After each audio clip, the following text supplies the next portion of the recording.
Halo sobat, kali ini saya akan membawakan sebuah film yang diadaptasi dari manga karangan Yasuhisa Hara dengan latar cerita kerajaan Tiongkok kuno pada era dinasti Qin. Walaupun film ini mengangkat tema Cina kuno, tapi ini adalah film Jepang dan pemainnya otomatis orang-orang Jepang semua. Film berjudul Kingdom yang menceritakan kisah perjuangan dalam memperebutkan tahta kerajaan. Seperti apa kisahnya? Daripada penasaran, langsung aja yuk kita tonton filmnya. Film ini dikisahkan pada tahun 255 sebelum Masehi di sebuah wilayah bagian barat Cina, tepatnya wilayah bernama Kim, di mana kita diperlihatkan seorang bocah bernama Xin yang akan dijual sebagai budak. Di tengah perjalanannya, Xin melihat pasukan prajurit yang dipimpin oleh seorang jenderal langit agung yang karismatik. Jenderal itu bernama Wang Qi, dan dari sinilah Xin memiliki impian untuk menjadi seperti Wang Qi. Setelah sampai di tempat majikan yang sudah membelinya, Xin bertemu dengan seorang anak bernama Piao yang senasib dengannya. Ternyata Piao juga memiliki impian untuk menjadi jenderal langit agung sama seperti Xin, dan sejak saat itu mereka pun memutuskan untuk berlatih pedang setiap harinya demi menggapai mimpi mereka. Hingga beberapa tahun berlalu dan mereka pun sudah dewasa, saat Xin dan Piao menjalani latihan yang ke-1253, datang seorang pria setelah mengawasi latihan mereka. Setelah itu pria tersebut bertanya, dari mana mereka mendapatkan teknik latihan pedang? Akan tetapi Xin sepertinya tidak menyukai kehadiran pria tersebut yang membuatnya langsung meninggalkan mereka. Tapi sebelum pergi, pria itu mengatakan kepada rekannya bahwa dia memiliki rencana dari pertemuan ini. Setibanya di rumah majikan, mereka kembali bertemu dengan pria tadi yang ternyata adalah seorang menteri kerajaan. Pria itu bernama Wen Jun yang datang dengan tujuan menawarkan Piao untuk bekerja di kerajaan. Piao sempat memohon kepada Wen Jun agar Xin juga dibawa serta, akan tetapi Wen Jun menolak karena yang dibutuhkan hanyalah satu orang. Karena ini merupakan kesempatan yang langka, akhirnya Piao memutuskan untuk menerima tawaran dari Wen Jun setelah mendapat support dari sahabatnya itu sebelum mereka berpisah. Xin dan Piao mengadakan latihan untuk terakhir kalinya. Xin berjanji bahwa suatu saat dia akan menyusul Piao. Setelah itu Xin sendiri semakin giat berlatih setiap harinya dan berusaha lebih keras untuk mewujudkan impinya. Hingga tiba di suatu malam, Piao kembali dalam kondisi terluka parah dan mengatakan kepada Xin bahwa di istana sedang terjadi kudeta kekuasaan yang dilakukan oleh adik sang raja dan dirinya saat ini juga dalam pengejaran oleh pasukan pemberontak. Sebelum tewas, dia meminta izin untuk pergi ke suatu tempat dan menemui seorang di sana. Xin segera pergi dengan membawa pedang milik sahabatnya itu untuk memenuhi permintaan terakhirnya. Sesampai di sana, dia terkejut melihat Piao masih hidup dan sedang menunggunya. Xin yang kebingungan pun meminta penjelasan, tapi belum mendapat penjelasan mereka diserang oleh seseorang yang memiliki wajah seperti mutan, yang juga merupakan anggota pemberontakan. Dan dari sinilah terungkap bahwa orang yang ditemui Xin bukanlah Piao, melainkan seorang raja di wilayah Kim bernama Ying Zheng, yang memiliki wajah mirip seperti Piao. Dan tujuan Piao dikirim ke istana adalah untuk menyamar sebagai Raja Ying Zheng agar dapat mengelabui musuh.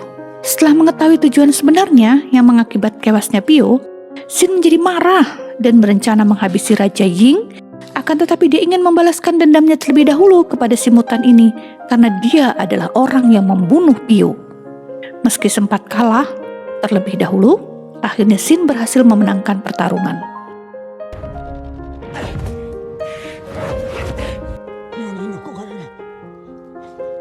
Seusai pertarungan, Xin melihat desanya dibakar habis oleh prajurit pemberontak.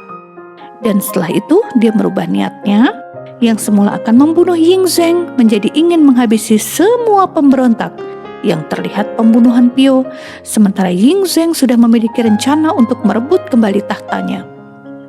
Saat mereka hendak meninggalkan tempat tersebut untuk menuju sebuah tempat, seseorang yang menggunakan kostum burung hantu datang untuk menawarkan jasa sebagai penunjuk jalan pintas kepada Ying Zheng dengan meminta imbalan. Ternyata di balik kostum anehnya itu, dia adalah seorang gadis suku pedalaman bernama Diao yang tinggal di gunung.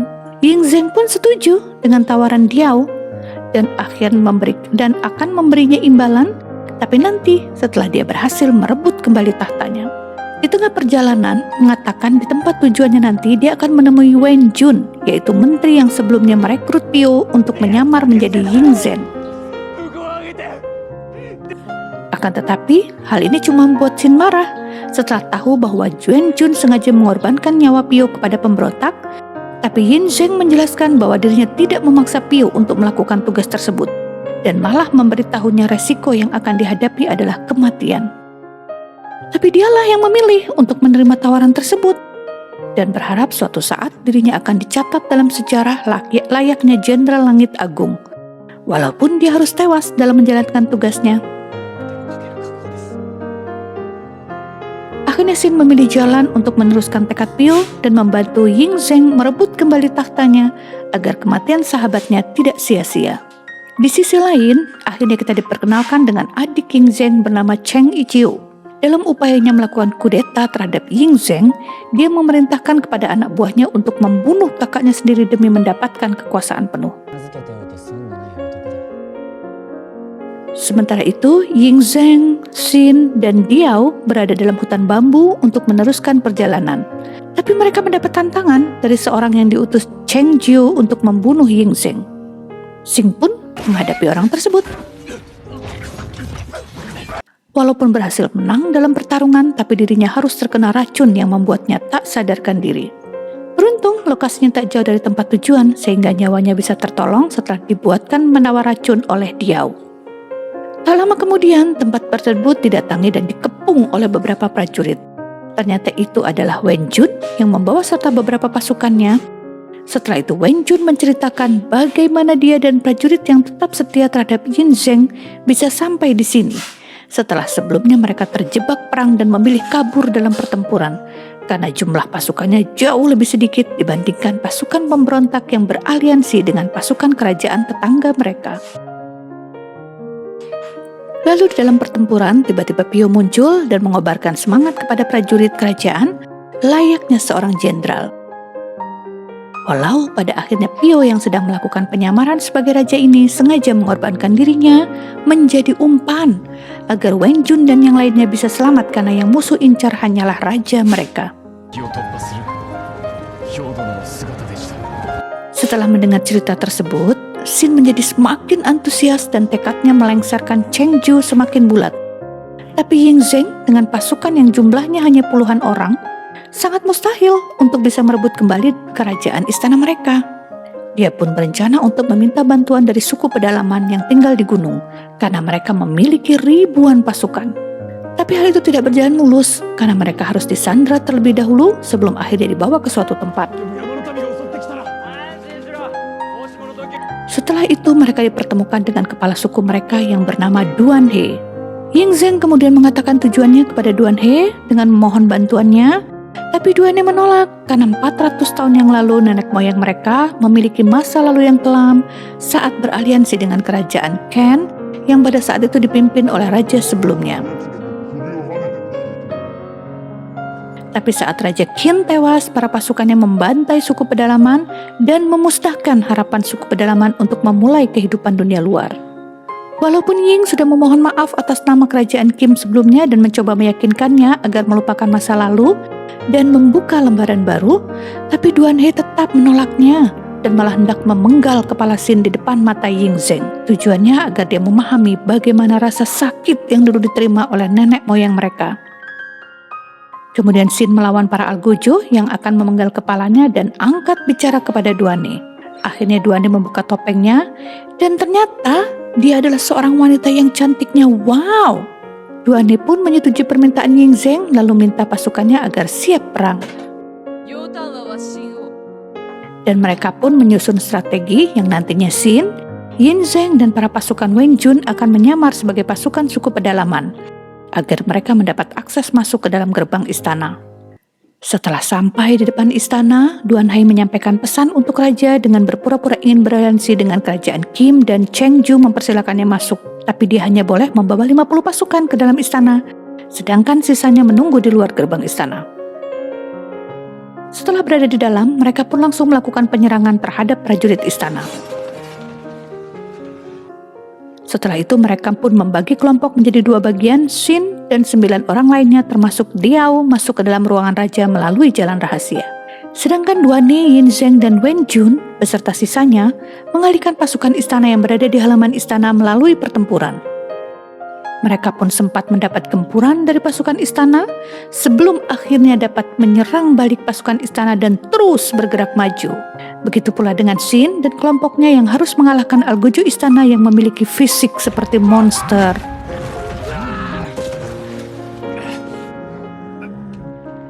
Setelah menang, Shin dan kelompoknya berhasil masuk ke dalam dan harus kembali berhadapan dengan pembunuh bayaran bernama Zoichi yang akan menjadi lawan terberat mereka. Zoichi sendiri dulunya merupakan seorang jenderal kerajaan yang dipecat karena melakukan pembunuh massal berlebihan dan sekarang dirinya menjadi pembunuh bayaran. Setelah itu Shin menghadapi Zoichi. Dengan perbedaan kekuatan dan jam terbang yang jauh membuat Shin tak berdaya melawannya.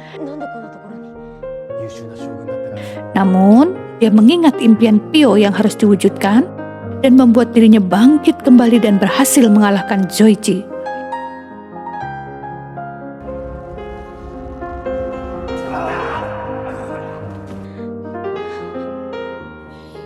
Setelah itu Shin menyuruh Cheng Jun keluar untuk menemui terlibat pertempuran di luar. Muncul di sini terungkap fakta mengenai silsilah keluarga mereka yang sebenarnya di mana 2 bersaudara ini terlahir dari ibu yang berbeda. Ibu Cheng Ju sendiri merupakan keturunan bangsawan, sedangkan ibu Ying Zheng hanyalah seorang penari. Dan itulah mengapa Cheng Ju tidak bisa menerima Ying Zheng sebagai pewaris tahta kerajaan karena dia menganggap derajat yang lebih rendah darinya, yang hanya memiliki setengah darah bangsawan dalam dirinya, ingin memberi pelajaran kepada adiknya karena sudah menyebabkan terjadinya perang saudara di kerajaan Kim. Selama kemudian Jenderal Langit Agung alias Wang Qi akhiri perang saudara ini.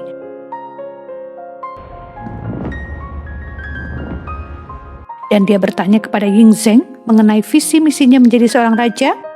Dan Ying menjawab bahwa dia akan mengakhiri perang di negara Cina yang sudah terjadi selama 500 tahun. Dan bertekad akan menjadi raja pertama yang menyatukan wilayah Cina menjadi satu kesatuan yang utuh, walaupun harus melalui peperangan besar-besaran dan pertumpahan darah yang dapat membuatnya tercatat kejam dalam sejarah. Dan Ying Zheng siap mengorbankan apapun demi mencapai impiannya. Setelah itu, Wang Jun tersenyum mendengar jawaban Ying Zheng dan bersiap pergi. Tapi sebelum meninggalkan istana Shin, tiba-tiba mengatakan kepada Wang Qi bahwa suatu saat nanti dirinya akan menggantikannya sebagai Jenderal Langit Agung dan film pun berakhir. Dari itulah tadi alur cerita film Kingdom yang sepertinya masih ada tantangan yang lebih besar menunggu Shin dan Ying Zheng. Sebuah film yang mengajarkan kita untuk tetap semangat dalam mengejar cita-cita dan terus termotivasi agar impian kita tercapai. Dalam hal ini, Shin berusaha keras untuk mewujudkan impian sahabatnya yang telah tiada, yaitu Pio. Tetaplah semangat dan jangan pernah menyerah. Kalau kalian suka dengan konten seperti ini, silakan subscribe dan bye-bye.